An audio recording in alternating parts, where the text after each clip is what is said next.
नमस्कार, सी न्यूज़ भारत में आप सभी का स्वागत है।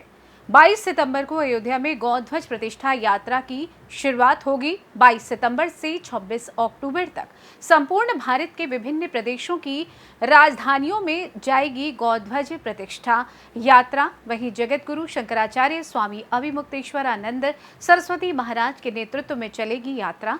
जगत गुरु शंकराचार्य की शिष्य व यात्रा के संयोजक ब्रह्मचारी मुग्धानंद ने प्रेस वार्ता की। आपको बता दें, प्रेस वार्ता में धर्म सेना के प्रमुख संतोष दुबे, हिंदू महासभा के राष्ट्रीय प्रवक्ता मनीष पांडे मौजूद रहे। हमारे बीच में आदरणीय मुकुंदानंद जी महाराज जो शंकराचार्य जी के शिष्य हैं और गो ध्वज यात्रा को विस्तार रूप में जो जगत गुरु शंकराचार्य जी लेकर निकले हैं उसकी पूरी जानकारी देने के लिए आपके बीच में मैं आपसे निवेदन करता हूं कि आप सबको उसकी जानकारी दें। आदरणीय मुकुंदानंद जी महाराज।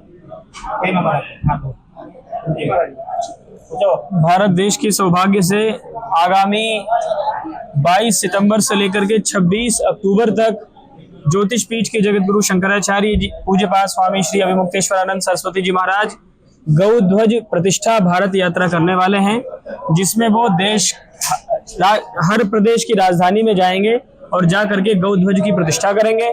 और गौ ध्वज की प्रतिष्ठा के साथ साथ वो सरकार से ये मांग करेंगे कि गौ माता के लिए एक राष्ट्रीय कानून बनाया जाए, गौ माता को पशु सूची से हटाया जाए, केंद्रीय कानून बना करके माता के स्थान पर रखा जाए, गौ हत्या का कलंक इस देश से मिटे, क्योंकि ये देश मर्यादा पुरुषोत्तम भगवान श्री राम और भगवान श्री कृष्ण का देश है। और आपको ये पता होगा कि भगवान राम का अवतार गौ माता के संरक्षण के लिए ही हुआ था।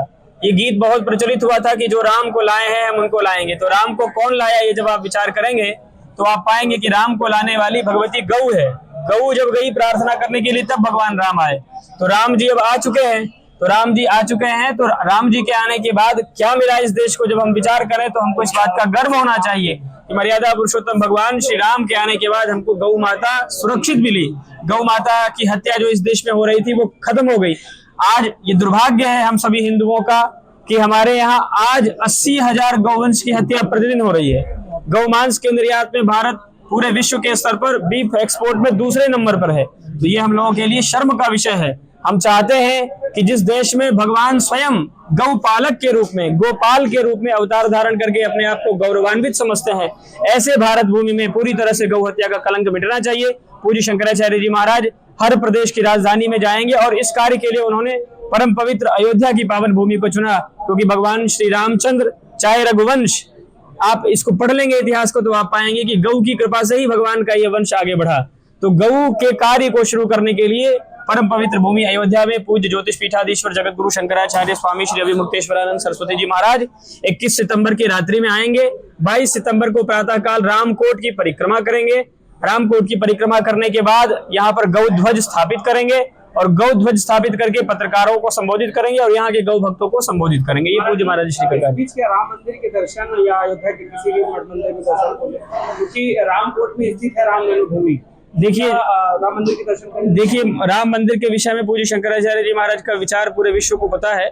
महाराज श्री का ये स्पष्ट विचार है कि जब राम मंदिर बन जाएगा शिखर, उसके बाद ही वो दर्शन करेंगे। इसलिए मंदिर दर्शन का तो कोई भी प्रकरण नहीं है, लेकिन राम जी की जन्मभूमि में आकर के वो उस क्षेत्र की परिक्रमा करेंगे, वहां की मिट्टी को अपने मस्तक पर लगाएंगे। और आज प्रातः जब हम लोगों ने इस बात अयोध्या जी में शुरू की तो सबसे पहले हम लोग भगवती सरयू के दर्शन करने के लिए गए। हमने उनको प्रणाम किया, फिर हम लोग हनुमान जी के पास गए। हनुमान जी के पास इतनी शक्ति थी कि उनकी शक्ति का वर्णन उनको खुद पता नहीं था। जब समुद्र पार करना था तब उनको याद दिलाया गया कि आप अपनी शक्ति को पहचानिए। फिर जैसे ही उनको याद दिलाया वैसे ही विस्तार स्वरूप हुआ, समुद्र का उल्लंघन किया उन्होंने और भगवती सीता को छुड़ा लिया। तो हनुमान जी महाराज की कृपा से हम ये समझते हैं निश्चित रूप से कि हनुमान जी महाराज की शक्ति का स्मरण हम लोग कर रहे हैं। हनुमान जी महाराज के चरणों में आज प्रातः ही हम लोगों ने प्रणाम करके प्रार्थना की। हनुमान जी महाराज की कृपा से जब हम राम जी के पास जाएं तो राम जी ये तो पूछे कि भाई क्या लाए हमारे पास, हमको तो बुला लिया, लाए क्या? तो हम गर्व से इस बात को कह सके कि भगवान हम आपके पास आए हैं तो हमने गौ हत्या का कलंक इस देश से मिटा दिया है। तो राम जी के पास जाने के पहले हम लोग चाहते हैं कि कुछ उपहार लेके जाएं उनके पास। पत्र पुष्प केवल नहीं, ये जो कलंक लगा है इस देश के ऊपर गौ हत्या का, ये गौ हत्या का कलंक मिटा के यदि हम राम जी के पास जाएंगे तो हम समझते हैं कि राम जी बहुत खुश होंगे।